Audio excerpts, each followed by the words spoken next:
midnight screams. I didn't know what to expect when I signed up to be a volunteer firefighter.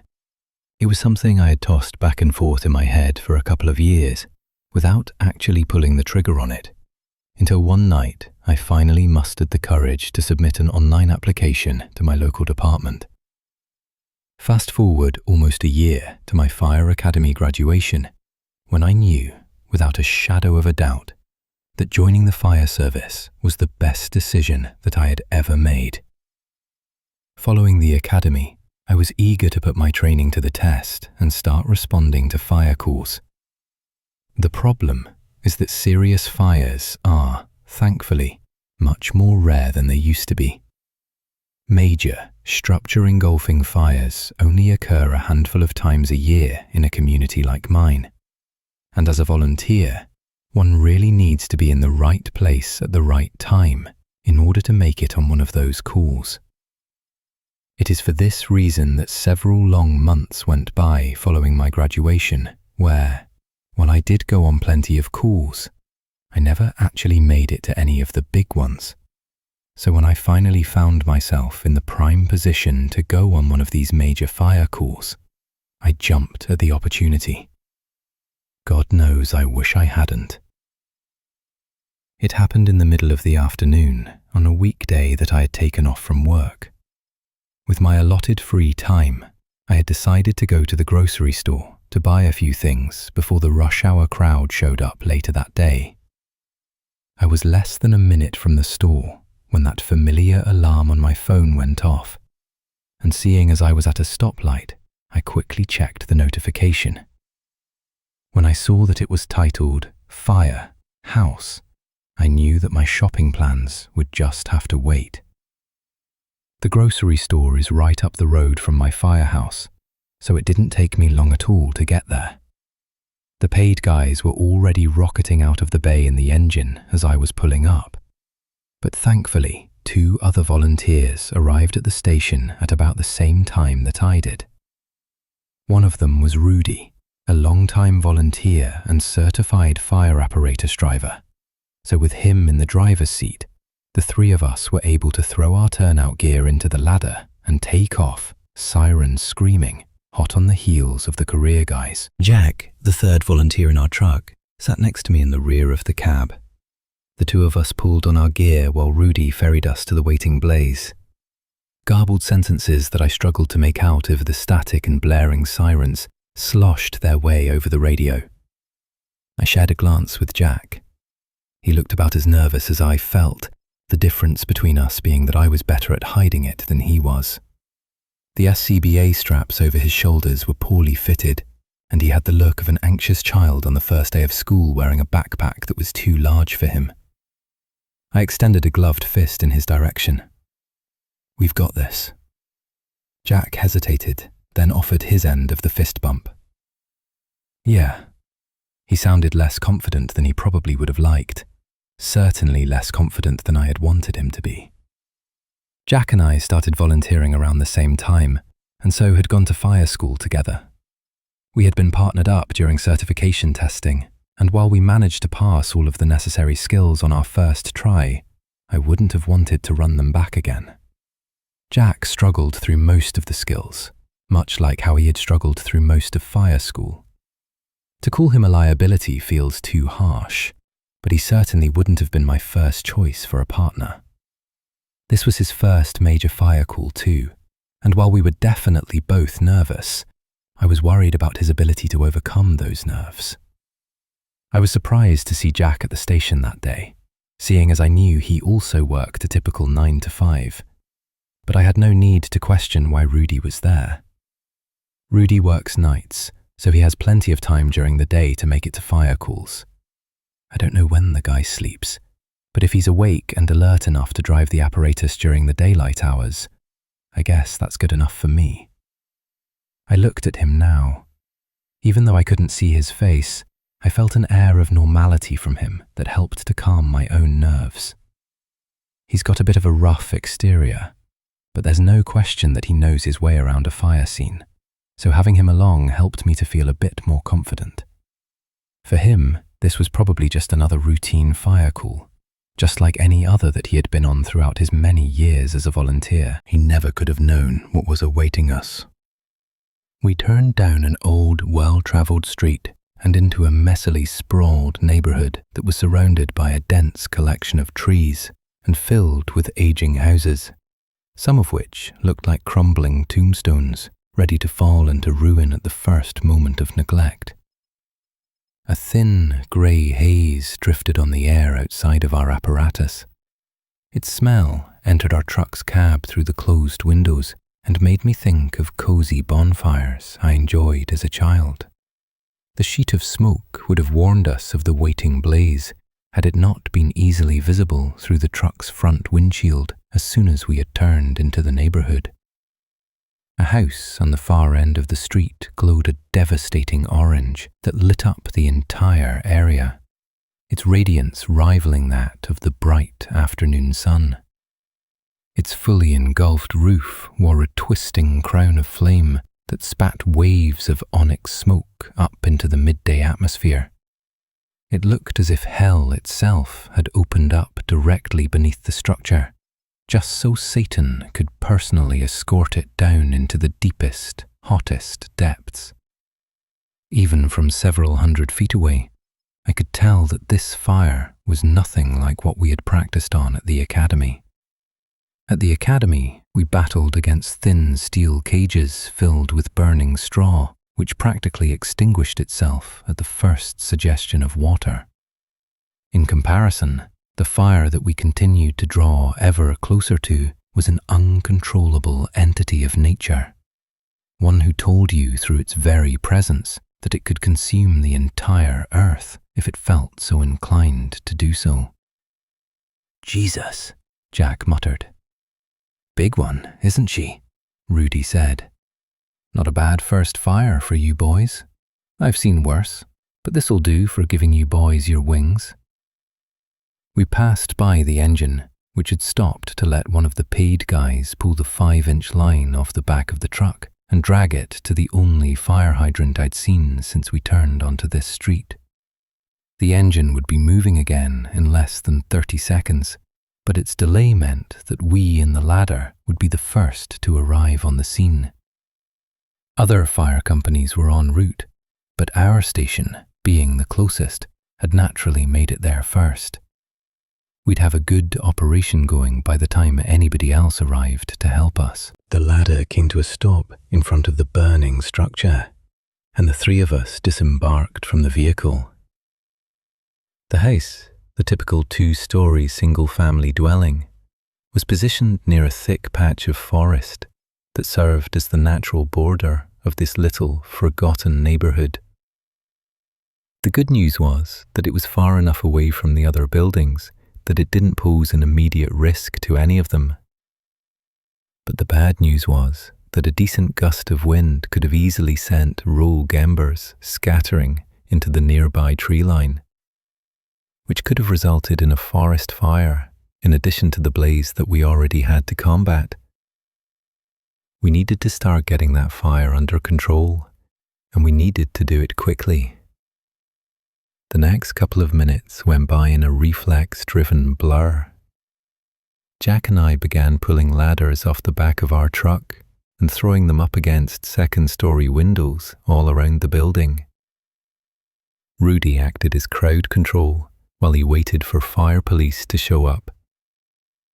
He used his years of experience to effortlessly keep the neighbourhood's many onlookers at bay while the rest of us worked. The engine arrived not long after we did, and our fellows immediately pulled an attack line, which they used to start throwing water onto the blaze.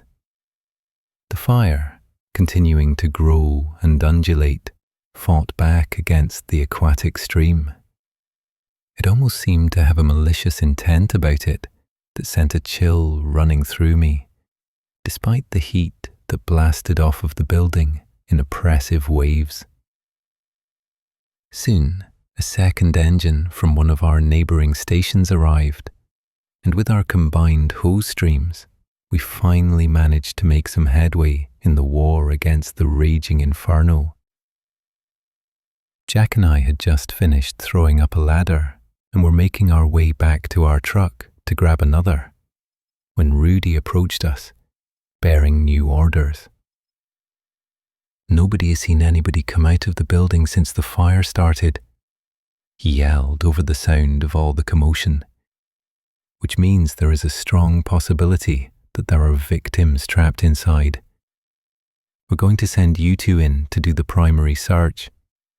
The engine boys will keep attacking the fire from out here. Then they'll take their hose line in through the front door once the fire is more under control." "Which way are we going in?" I asked. "The fire looks to mostly be towards the A side of the structure, so we're going to send you in through the first floor on C side. You guys up for it?" Jack and I shared a look. I could see the nervousness in his eyes, but they also told me that he'd follow whatever decision I made for us. I returned my attention to Rudy and nodded. "Yeah." "All right," Rudy said. "Grab a set of irons. Remember to radio command before you make entry." He left us, and Jack and I quickly finished our walk back to the ladder. We each grabbed one half of a set of irons, him a halligan, me an axe, before rushing to the rear of the structure. Grey haze radiated from the house and danced through the air in front of us as we went. When we reached the house's back door, we donned our masks and opened the cylinders attached to our SCBAs. The screens attached to our air packs came to life, and the HUD in my mask glowed with the display that I had grown so accustomed to during academy training. Something about wearing that mask felt different now. Despite having done so countless times in class, I felt nervous taking my first, loud, mechanical breaths from the regulator. It made me feel like I was about to step into something that I would not be able to return from. Jack and I affirmed to one another that we were ready, and we approached the entrance. Jack immediately grabbed the handle and tried the door, which came open with no effort. I was glad that we would not have to make forcible entry, but I was annoyed with Jack for his behaviour. We'd had it drilled into our heads from nearly the first week of fire training that you need to first check closed doors for heat with the back of your hand, then open them slowly in order to prevent any built-up smoke or fire from spilling out onto you. Jack had done neither of these things and had instead carelessly thrown the door open in a way that, had fire been present, could have led to immediate and dangerous consequences. Thankfully, the entrance was clear, so I didn't bring it up, although as I reflect on this moment, I wish that I had. Instead, I radioed to command that we were making entry, and then Jack and I stepped into the inviting wall of smoke that beckoned us from the other side of the threshold. We each turned on the flashlight strapped to our chest as we stepped inside, and I immediately realized just how little help they were going to be. The structure was lousy with thick obsidian smoke, which sapped any and all light that it touched, including the light from our flashlights, both of which barely projected a few feet in front of us, before their essence was consumed by the swirling darkness. It couldn't be helped. Searches of this type were often done in pitch blackness, and one could not rely upon their eyes to guide them. We would do like we had done many times in class, and follow the wall with our hands. But the difference was that the flashlights had worked in class. The instructors had pumped the search structure with smoke, sure, but it hadn't been nearly thick enough to completely swallow the beams of our lights, and we'd still had them to fall back on in the event that we lost touch with the wall or with each other. We'd clearly be awarded no such luxury now. This smoke, so alien when compared to that from the academy, did not award many luxuries at all, it seemed. I was the first one inside, and, as such, was the one to lead the search. This meant deciding which way we went with it. "Right-hand search," I yelled, my voice boosted by the amplifier attached to my mask. Then to any potential victims. "Fire department, is anybody in here?" My call was met with silence. Taking the axe into my left hand, I placed the palm of my right against the wall on the right side of the door.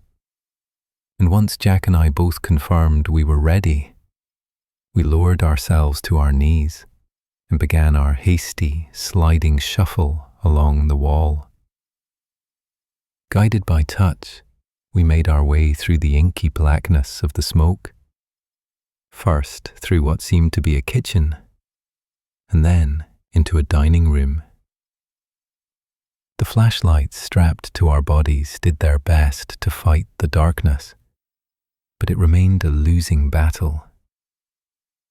I swept through the obsidian with the handle of my axe, searching for anything soft and flesh-like that might have been an unconscious, or worse, victim. It had bounced off the hard, unfeeling surfaces of furniture a few times, but did not touch anything that needed to be rescued. "What was that?" I heard Jack say from behind me. I turned around to look at him, then remembered that he only existed as a voice in that deep darkness. "What?" "I thought I saw something moving over there." "Jack, how can you see anything moving in here?"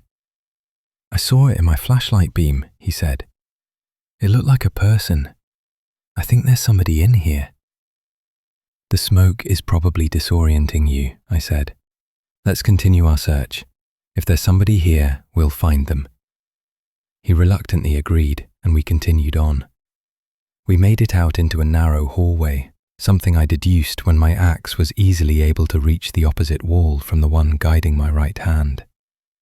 We went a few gloomy feet down the hallway before he spoke again, bringing our search to another halt. "There it was again." He sounded more frantic, alert. "It just went around that corner." "What corner?" I said, losing my patience. "You can't see anything, Jack." "Hello?" He called out into the darkness, ignoring me. "Are you all right? We're the fire department. We're here to help you." He paused. "Did you hear that? It was a woman's voice. She called for help." I heard nothing but the sound of distant structures groaning with the weight of the raging fire. "You're hearing things," I said in a tone that no longer masked my annoyance. "We need to finish our search, Jack. If anybody here needs our help, we'll find them." "She needs our help," he said. "She needs our help right now." Before I could respond, I felt and heard sudden frantic movement coming from behind me. A moment later, Jack's vague form, largely obscured in the umbra, shuffled past me into the waiting darkness. "Jack," I said, quickly feeling for him with my axe. "Jack, get back to the wall." Silence. I heard my own machine-like breathing, followed by more protests from weakening support beams. If the fire wasn't on this floor yet, it surely would be soon. I waited for so long that my SCBA's pass device, the system that automatically emits an alarm if a firefighter stays motionless for too long, began to sound. I instinctively shook my body in order to silence it. More seconds went by, and I called Jack's name again. When he didn't respond, I knew I had to make a decision. I certainly couldn't leave him there alone, in his panicked, seemingly delirious state, in that dying house. But to go after him would be to break the golden rule of searches that, like the door rule, they had drilled into our minds again and again at the academy, the one that my partner had broken mere moments ago. Never lose contact with the wall. I waited a few more moments, frantically trying to find a solution that did not exist, before I, too, broke that life-saving rule. I left the wall behind and went after my lost companion. Without the wall to anchor me, I was immediately disorientated in the blackness. The murk twisted my mind and fogged my brain. Were it not for the glowing HUD in my mask focusing my vision, I would not have even known for sure whether I still existed on planet Earth, or if I was already lost somewhere beyond the firmament in the deep, dark reaches of space. I looked at this HUD now in order to check the status of my air cylinder. I was already more than a third of the way through the bottle and was continuing to suck down air quickly. I knew I needed to find Jack and get him out of the building as soon as possible, before we both ran out of air. I blindly crawled through the gloom for several minutes, sweeping the handle of my axe and calling out Jack's name with no result. The only thing I could be sure of was that I was no longer in the hallway where I had left the wall. This knowledge did me about as much good as knowing that I wasn't in a public bathroom where I had taken a leak 5 years prior. I looked at my HUD. Half of my cylinder was gone. Had I really been searching for Jack for that long, or had I just been struggling to control my breathing?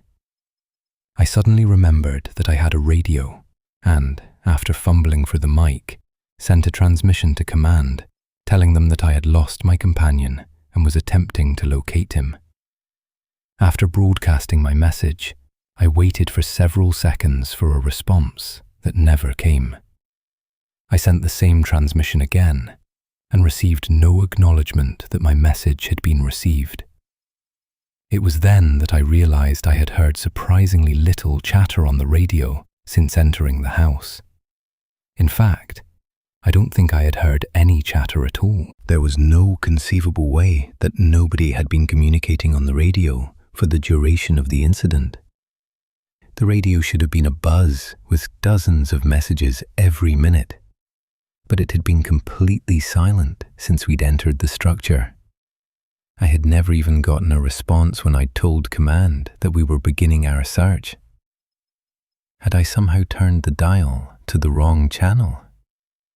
Not likely, since I didn't think I had heard anything on Jack's radio either. But I wouldn't have put it past him to have also been on the wrong channel, or to have forgotten to turn on his radio altogether. I fumbled with my radio's dial for a few moments, switching it to a new channel, then back to the one I was supposed to be on. The radio's robotic voice confirmed I was on the correct channel. And yet, still, I heard nothing. Something must have been wrong with the machine. I could get that sorted out later, but for now, this meant I was on my own in my search for Jack. "Damn it, Jack, where are you?" I called, knowing that to do so was a waste of my most precious of resources. Every breath, every yell, every frantic shuffle forward used up more air. I was now more than halfway through my very limited supply. An orb of light cut through the darkness in a quick, short arc, so brief and so fleeting that I thought I had imagined it. I came to a halt and looked in the direction it had come from. For a long time, there was nothing but further darkness. But just when I was losing hope that I'd see it again, another arcing sphere flashed in front of my mask. "Jack," I said, hurrying in the direction of the light. "Wait up, Jack!" I rushed through the shadows, the swallowing smoke continuing to squeeze tighter and tighter around me with each passing moment. I knew I couldn't let that sinister stuff enter my lungs, even if I ran out of air. I was better off sucking my regular to my face and passing out from lack of oxygen before I allowed that billowing death to take up residence inside of me. My axe smacked into a nearby wall, I immediately made my way to that lovely beacon in the darkness and firmly pressed against it with the palm of my hand. I still had no idea where I was in the house, but the lifeline of the wall gave new vigor to my long-deceased hope. I followed the wall for about 30 seconds before my hand suddenly lost its embrace and drifted into an empty space. I turned my torso toward this gap and found that my flashlight's beam actually managed to penetrate the darkness here. In front of me was a cavity largely free of smoke. Within it was a descending stairwell that appeared to vanish into the gloom of a basement. But unlike that of the smoke, this gloom was defeatable by my beam. I could see downward for several steps, but more importantly, I could see the second beam at the bottom that was immediately lost as it turned a corner and vanished into the basement. "Jack," I called again. "Wait." Remembering my training, I turned around and descended the stairs backwards. I really should have tested each stair with my foot before putting my full weight on it, but I knew they had held beneath Jack's weight, and since the fire had not been down this far yet, I felt confident enough in their integrity to move quickly. My confidence in them proved to be well founded, because they held strong until I reached the bottom. Now standing up, I followed in the direction of Jack's beam, allowing a quick moment to survey my new environment as I went. From what I could see of the basement, it appeared to be unfinished and composed entirely of cement and brick. It also appeared to be empty, devoid of any furnishings, and not even in use as a place for storage. I had the fleeting thought that it was strange to leave such a valuable space in a state of disuse, but my preoccupied mind had too much to worry about to hold on to that notion for very long. As it turned out, I didn't need to go far before I captured Jack's form in the halo of my flashlight. He was also on his feet, his back turned to me, only a couple of yards from the short hallway that led to the stairwell. I caught up to him in a matter of seconds and threw my free hand onto his shoulder with no small display of force. "Are you out of your damn mind?" I barked at him. "You could have gotten us both killed." He only offered me a brief, disinterested glance before turning his head forward again. I followed his gaze to the end of his beam, where I saw the thing that so greedily monopolized his attention. Standing in the middle of that basement, her back turned to us in the same way that Jack's had been to me, was the figure of a woman. "Holy shit," I said, dumbfounded. "You were right." Jack kept his attention focused on the woman in front of us, who did not turn at the sound of my voice. It was hard to make out many of her details, save for the fact that she was dressed in a set of dark blue flannel pajamas. Most of her other features remained a mystery to me, as I'm sure they did to Jack. "We're with the fire department," Jack said, his voice sounding uncertain and tired through the amplifier. His projected, mechanical breaths, much like my own, were shallow and clumsy. "We're here to help you. Are you all right, ma'am?" When she didn't respond or turn around, he took a cautious step toward her. "Ma'am," he said, "can you hear me? Are you hurt?" Another few seconds of silence passed before she began to slowly walk toward the rear of the basement. Jack watched her in confused disbelief for a moment before he followed after her. "Wait!" I yelled. He ignored my call. Jack made it to the center of the basement just as the woman neared the rear wall. My companion's flashlight, which remained trained on the woman, now projected its soft ring of a beam past her onto the far wall of the basement, built into which was a single wooden door. The faded length of wood was shut in place and locked tight with a thick, rusty iron bolt. As the woman drew closer to the waiting door, her shadow grew larger against the wall. My eyes were so focused on the woman herself that I didn't immediately notice how her shadow began to shift and change as it grew.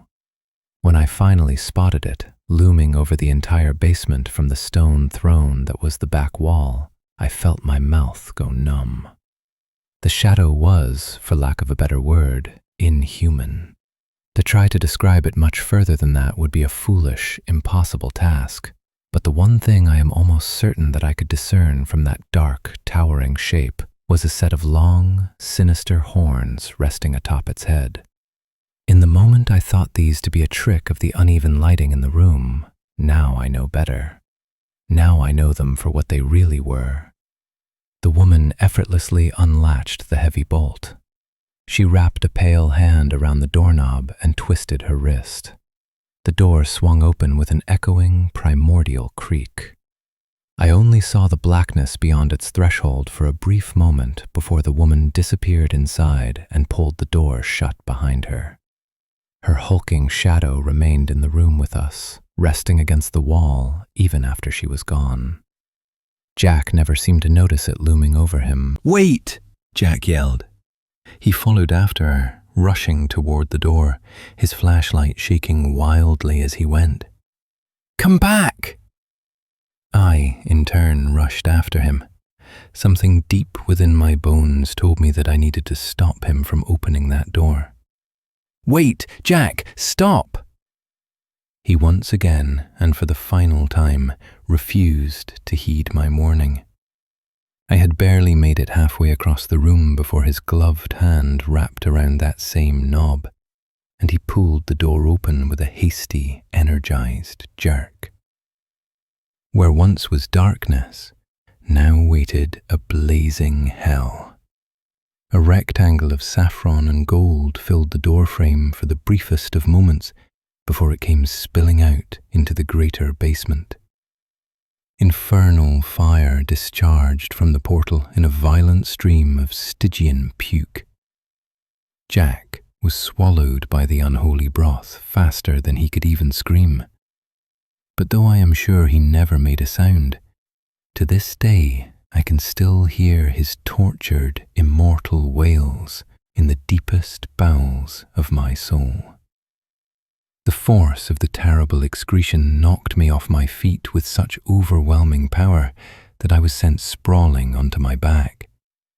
I landed several feet away from where I once stood with a violent crash, losing my axe in the process.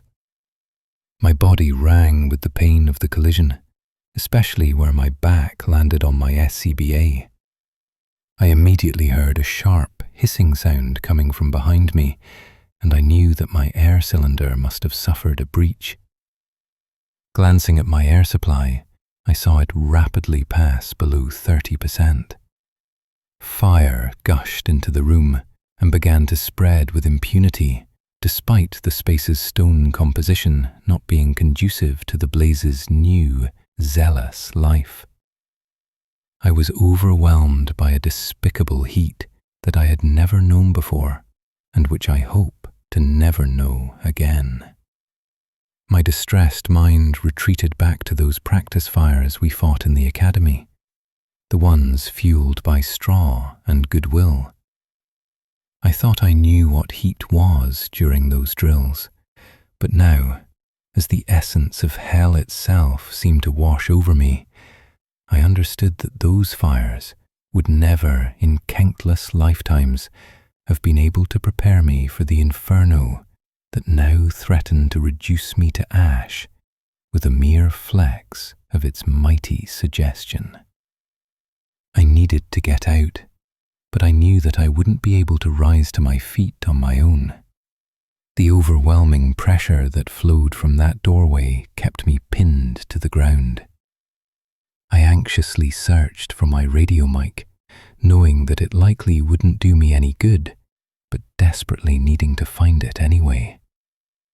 When I found it, I brought it up to my mask and slammed my clumsy, gloved finger against the push-to-talk button. "Mayday, mayday, mayday," I shouted, probably to nobody. I was supposed to wait for my mayday to be acknowledged, but in my panic, I skipped this step. I didn't expect to receive a response anyway. "This is Search Team 1. We've been overwhelmed by flashover in the basement. Both firefighters are down. We need immediate rescue. Repeat, immediate rescue." If I ever got a response, I didn't hear it. My ears were suddenly burning with the sound of my SCBA's low air alarm, which was soon joined in its song by my pass device, once again activating due to my lack of movement.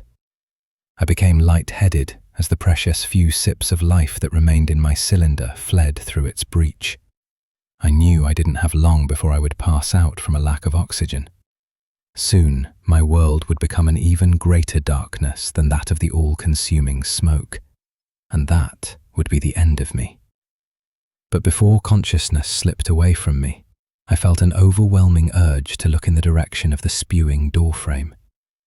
The inhuman shadow, still looming there, had become so large that its tenebrous form covered more than half of the room, and it only continued to grow.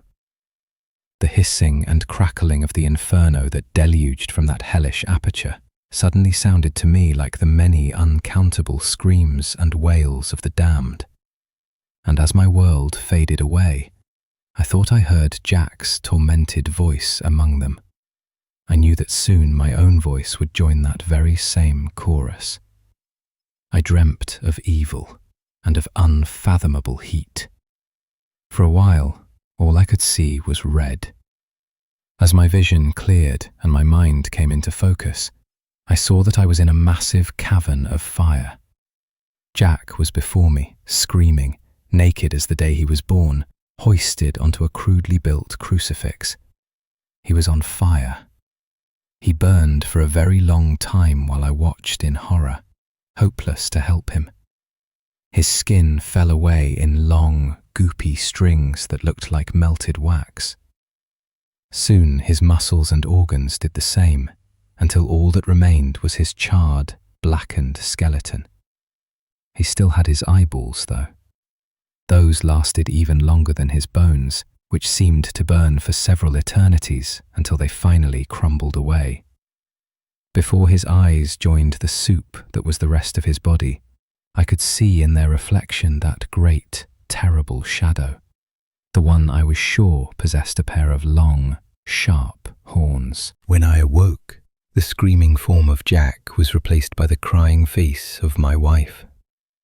She hugged me with as much vigor as she dared to. The embrace lit a fire in my aching body, but it also filled me with an overwhelming sense of relief, even before my brain was awake enough for me to realize where I was. Not in a burning pit of damnation, but in a hospital room. I learned from the doctor that I'd been unconscious for more than 24 hours, and that my wife had spent nearly every single minute of that time by my side. I spent some time piecing together the foggy memories of my ordeal, which seemed to float in space as many individual fragments. When those fragments finally came together, a burning question rushed to the forefront of my mind. I asked the doctor about Jack. Her grim reaction to my question was all that I needed to confirm my companion's fate. I knew what she would tell me before the words had even left her mouth. "I'm sorry, but he didn't make it," was all she said to me on the matter. It was clear that I wouldn't be getting any more details from her. My room was a revolving door of visitors for the rest of that day, including several of the guys from my firehouse who came by as soon as they learned that I was awake. Included in that number was Reedy, as well as our deputy chief, who, after giving me all the good wishes of those at the station who couldn't make the visit, steered the conversation to a rather uncomfortable subject that I was dreading from the moment he had arrived. He asked me what I remembered about that call. I was mostly honest with him. I told him about how Jack, in what I thought to be a panicked, hysterical fit, had abandoned our search to go after a victim that he had thought he'd seen in the darkness. I told him about how I followed after Jack and how I'd found him in the basement. I left out everything about the woman with the inhuman shadow, as well as how Jack had followed her to that back room before he was engulfed in flame. In my spoken version of events, Jack, still hysterical, had haphazardly opened the door in the basement, thinking it was the way out, which is when the fire came pouring in. That was when I passed out, and the next thing I remembered was waking up in the hospital. In exchange for my story, I was given the details that I so desperately craved. Jack, having burned to death, was the only person to perish in that fire. No other victims were discovered in the house after they had gotten the blaze under control. In fact, nobody had been able to contact the owners of that house at all. They seemed to have completely disappeared off the face of the planet. Apparently, Command had heard every transmission I had sent over the radio, but Jack and I had never responded to any transmissions that they had sent back. That one was chalked up to malfunctioning equipment. The other anomalies could not so easily be explained. The RIT team had found me unconscious in that dreaded basement. They had expected to pull me out of a raging blaze, but by the time they had gotten to me, there was no fire there to speak of. They knew the fire had to have been there at one point because the room's walls and floor were blackened by their exposure to the blaze, and because the state of Jack's charred remains could only be explained by the presence of fire.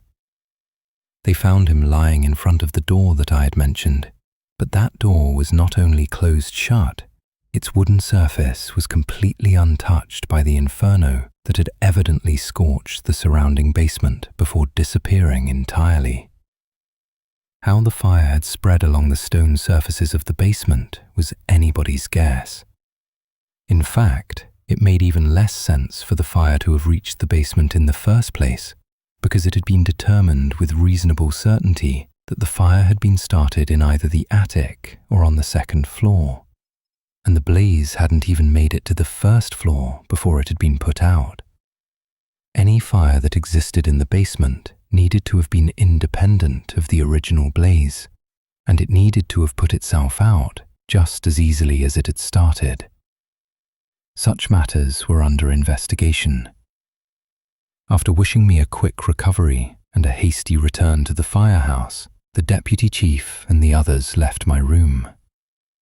As he left, Rudy flashed me a troubled look that I didn't understand at the time, but which would make sense to me soon enough. I wasn't well enough to go to Jack's funeral. I was not surprised to learn that his casket was closed. About a month has passed since that nightmare of a day. I've since been discharged from the hospital and have resumed my duties as a firefighter. Over this past weekend, Rudy and I volunteered to cover a shift because the paid guys had an event to go to. It was just the two of us at the station for an entire 12 hours. I didn't mind. It was a quiet day, and Rudy is decent enough company. He keeps the conversation interesting, at the very least. The afternoon was unseasonably warm, so we pulled out a couple of lawn chairs and sat just outside the bay, taking in the nice weather. Our conversation meandered through a series of inconsequential topics, all of which felt like attempts to tiptoe around the subject that we both knew we wanted to confront. Eventually, Rudy saw it fit to just tear the bandage right off. "I'm glad that fire didn't get the both of you," he said after a brief lull in the conversation. The bluntness of his words had slightly taken me aback. "Thanks. I guess I am too. A shame what happened to that kid." Rudy paused to take a drag from his cigarette. The sight of the smoke leaving his mouth and nose made me want to vomit. "I hope you don't blame yourself for what happened to him." I sighed, my gaze focused on the road in front of our firehouse. "I try not to." You did all that you could for him. That's all anybody can ask of you. Another pause to smoke. You know, that entire call still doesn't sit right with me. I turned to look at him now. His eyes were already there to meet mine. What do you mean? I mean, I've fought a lot of house fires in my day, kid, he said. A lot of them. And I've never seen a fire fight back nearly as hard as that one did. It was almost like it had a mind of its own or something. I'm actually surprised we managed to get it put out before it took the entire house. We needed 4 fire companies and twice as many apparatus to finally kill that thing. And then there's the matter of how that fire, which started and ended in the upper floors of the building, somehow reached a basement with no combustible material in it, only to vanish like it wasn't ever there. He paused. This time he didn't bring his cigarette to his lips. I haven't ever said I thought a fire was alive before. Not in all my time fighting them have I ever even considered that they might be something other than what I've always known them to be. Unthinking, unfeeling bringers of destruction. But that fire, well, I just don't know what I think after what I saw that day.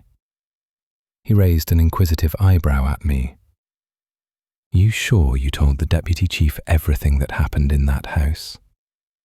I frowned at this. For a moment I considered telling Rudy the truth, and I almost did.